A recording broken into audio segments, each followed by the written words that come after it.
What's up everybody, it's Robin Gaming here. So I just streamed the Uncharted 4 extended gameplay demo. Of course we knew that today Naughty Dog was going to be showing off the second part of the demo that everybody who didn't go to E3 this time around got to watch. It was a really awesome stream. At one point, I think near the end, we had almost 700 people watching it, which is insane. Hope you all really liked it. Yeah, this is just a lot of fun and I want to thank you all for being there. Just in general, checking out my streams more recently, like yeah, it's been great fun so far and I can't wait to continue it in the future. But talking of course about the demo itself, let's do an analysis of what exactly happened, because before the actual demo was shown to us, we heard from a lot of the press who had already seen it that it was supposed to be even better than the original first half that we did see at the E3 press conference. And do I agree with that? I would say largely yeah, I do.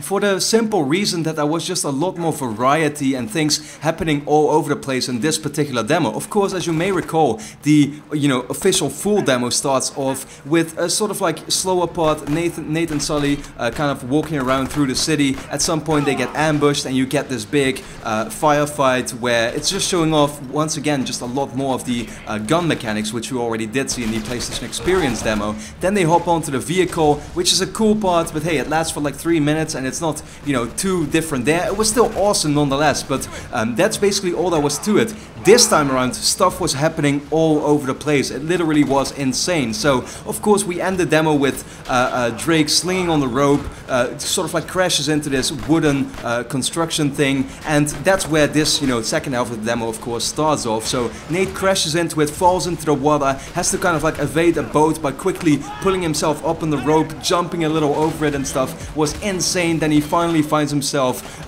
crashing into this sort of mud section where we already saw that for a bit in a quick sort of like 1 second video that we saw. He's just pulling himself once again more and more towards the car while sliding through the mud, being attacked by people on motorcycles and in vehicles, while at the same time shooting at them with his gun. Like it was just so crazy, and it definitely did kind of remind me of, for example, earlier parts, especially when he finally gets into the, when he finally manages to pull himself onto the vehicle, kind of like, gets rid of all the people that are, driving it and that are in that specific vehicle, starts controlling it, and then we get to this kind of part that very much reminded me of the vehicle chase part in Uncharted 2 and in Uncharted 3. We had, one of those in both of those games at the same time, but it just felt so much less static to me. It wasn't like, oh, here's the same car over and over again that you have to like take over. No, it's like multiple different sort of vehicles at the same time. You have enemies jumping on this car, sort of like interactive with him in these really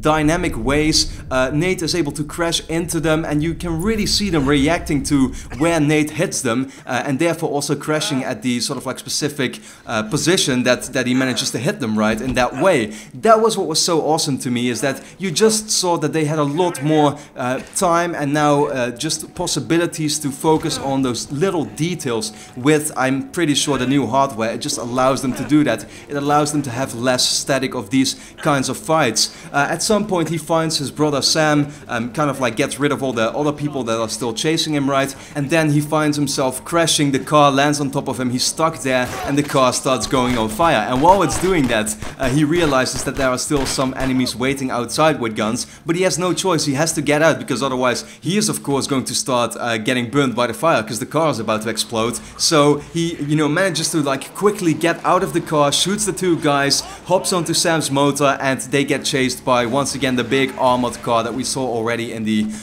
original part, the first half of the demo. And once again, you can kind of look at the gameplay that's happening right here. It just goes so fast. There are so many things happening all at the same time that I found it really awesome. And the way it ends is that, of course, they manage to kind of like, while Sam is driving the vehicle, Nathan Drake keeps shooting at the car. Once again, really reminds me of the Uncharted 2 part, Chapter 5 in Nepal. He has this sort of other, section where he's being chased by a car and then starts shooting it and stuff. It very much reminded me of this, but, again, you just see that there is way more detail in this particular part compared to all the other things that we've seen. And at one point they managed to finally get rid of it. They slide under this, I don't know what it was, but they slide under some kind of object, which leads the armored car to sort of like, you know, burst out into a big explosion. And then the demo ends and we get a final cutscene where Nate is pretty much talking to Sam and to Sully, who is waiting there, because of course he kind of like left Nate after that part where he starts using the grappling hook onto the vehicle. No, you know, Sully is there once again. He meets up with him and his brother Sam. They kind of like talk about the mission. They found Libertalia. They're going after it, while the villain Rafe is still,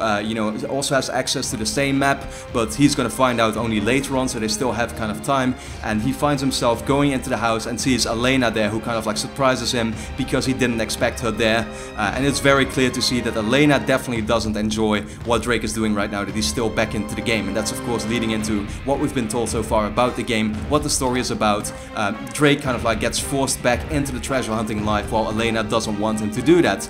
And yeah, that was it for the demo. I really liked it. Let me know what you thought, of course, in the comments. Once again, thanks everybody for watching the stream. Really find it awesome. If you are yet to watch some of my streams, of course, you can follow me at twitch.tv/robinoyo for more of these things and just in general gaming live streams. And then, yeah, once again, let me know in the comments what you thought of it. Did you think it was better than the first half of the demo that we saw at E3? And then for now, I'd like to thank you a lot for watching and hope to see you again next time.